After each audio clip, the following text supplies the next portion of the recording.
Hello guys, maayong buntag no. Ang time karon kay 10:34 AM.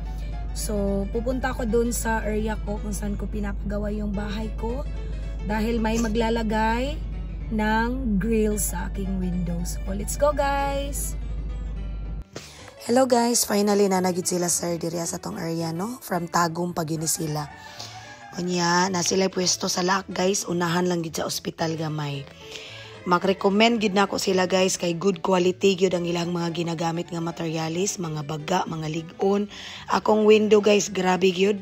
Lig-on kaayo ang siding gyud sa akong mga windows. Ang screen nila baga.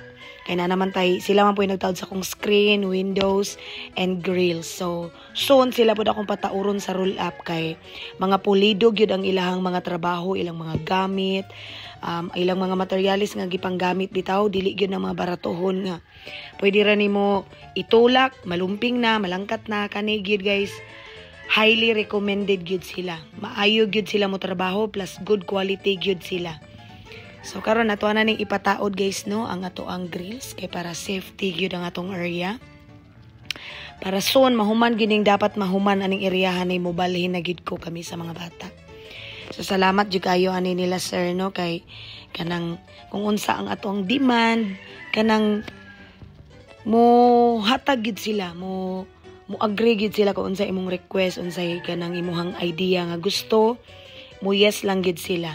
And then, ako yung isa sa na-appreciate po ani nila guys. Kay maayo kaayo sila mo trabaho.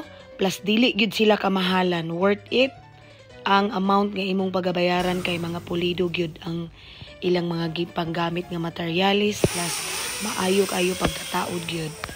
So, salamat kaayo guys sa inyong suporta. Magpa-Gcash na punta karon guys ha. So, tanawon na to ani karon kung unsa gyud atong i-question para inyong matubag kung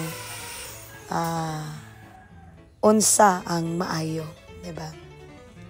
So ani na lang unsa may atong ipangutana sa inyo ha para matubag na pod ninyo. Ani di ay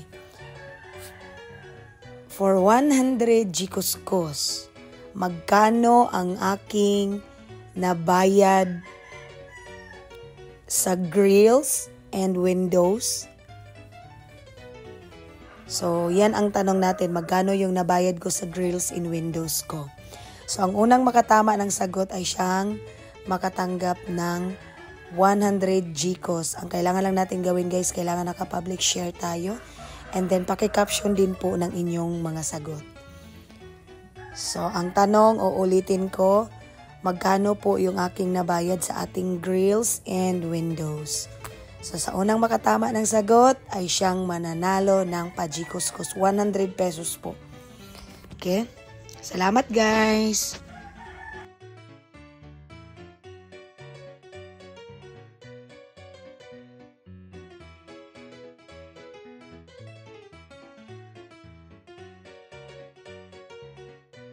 So kani nga time guys, nag-ihap na ko sa akong ibayad ani. Marhubas-hubas na gyud. Salamat yo kayo sa Facebook kay Mita kay kani gyud akong windows and grills guys from Mita sahod gyud nako ni as in. So finally guys, humana jud og taod ang ato ang grills no. So grabe highly recommended gyud. Baga ang ilang mga materialis, pulido kay pagkataod. Dili gyud basta-basta malangkat, di basta-basta malusob ang atong balay. So grabe gyud ika-recommend gyud nako sila sir guys. Sa mga nangutana dira na sila pwesto unahan sa ospital diya sa Laak. But don't worry guys, ibutan ako sa comment section na ilang Facebook account na po sila pwesto sa Tagum. Pwede lang ninyo sila kontakon through messenger po. So salamat yung kay ninyo sir. Kay grabe gyud. Highly recommended gyud ang inyong mga trabaho tapos ang mga materialis ng inyong mga gipanggamit. Grabe gyud, dili basta-basta, dili mga baratuhon. So thank you po gayo kay Facebook Mita guys. Kaya nga akong gibayad ani akong grills and windows. Gikan gini sa akong Facebook sahod. So this is all for today's video guys.